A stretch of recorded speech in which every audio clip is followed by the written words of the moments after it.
কাৰ্বি আলং স্বায়ত্তশাসিত পৰিষদে ভিজিআৰ আৰু পিজিআৰ মাটিত তেওঁলোকে উচ্ছেদ কৰিব খুজিছে। উচ্চ ন্যায়ালয়ে স্থগিতাদেশ দিছে। মই ভাবো যে কাৰ্বি আলং স্বায়ত্তশাসিত পৰিষদে সকলো ৰাইজৰ লগত কথা বতৰা পাতি ইয়াৰ এটা সমাধান কৰিব লাগে।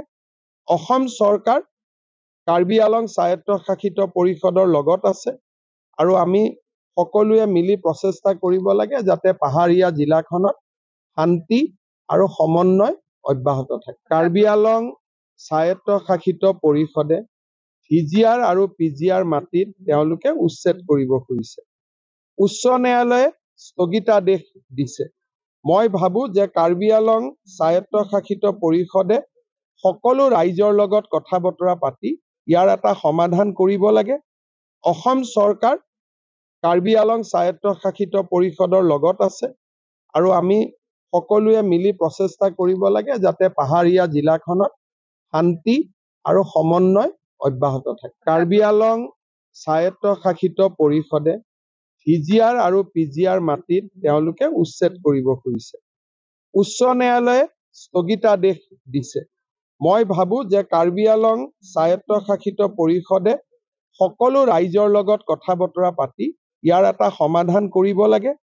অসম চৰকাৰ কাৰ্বি আলং স্বায়ত্তশাসিত পৰিষদৰ লগত আছে আৰু আমি সকলোৱে মিলি প্ৰচেষ্টা কৰিব লাগে যাতে পাহাৰীয়া জিলাখনত শান্তি আৰু সমন্বয় অব্যাহত থাকে। কাৰ্বি আলং স্বায়ত্তশাসিত পৰিষদে ভিজিআৰ আৰু পিজিআৰ মাটিত তেওঁলোকে উচ্ছেদ কৰিব খুজিছে। উচ্চ ন্যায়ালয়ে স্থগিতাদেশ দিছে। মই ভাবো যে কাৰ্বি আলং স্বায়ত্তশাসিত পৰিষদে সকলো ৰাইজৰ লগত কথা বতৰা পাতি ইয়াৰ এটা সমাধান কৰিব লাগে। অসম চৰকাৰ কাৰ্বি আলং স্বায়ত্তশাসিত পৰিষদৰ লগত আছে আৰু আমি সকলোৱে মিলি প্ৰচেষ্টা কৰিব লাগে যাতে পাহাৰীয়া জিলাখনত শান্তি আৰু সমন্বয় অব্যাহত থাকে। কাৰ্বি আলং স্বায়ত্তশাসিত পৰিষদে ভিজিআৰ আৰু পিজিআৰ মাটিত তেওঁলোকে উচ্ছেদ কৰিব খুজিছে। উচ্চ ন্যায়ালয়ে স্থগিতাদেশ দিছে। মই ভাবো যে কাৰ্বি আলং স্বায়ত্তশাসিত পৰিষদে সকলো ৰাইজৰ লগত কথা বতৰা পাতি ইয়াৰ এটা সমাধান কৰিব লাগে।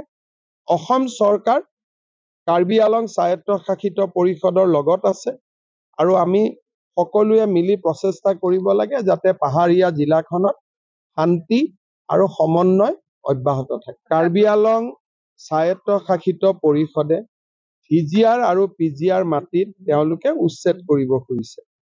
উচ্চ ন্যায়ালয়ে স্থগিতাদেশ দিছে।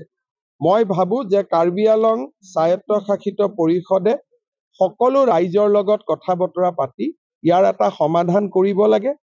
অসম চৰকাৰ কাৰ্বি আলং স্বায়ত্তশাসিত পৰিষদৰ লগত আছে আৰু আমি সকলোৱে মিলি প্ৰচেষ্টা কৰিব লাগে যাতে পাহাৰীয়া জিলাখনত শান্তি আৰু সমন্বয় অব্যাহত থাকে।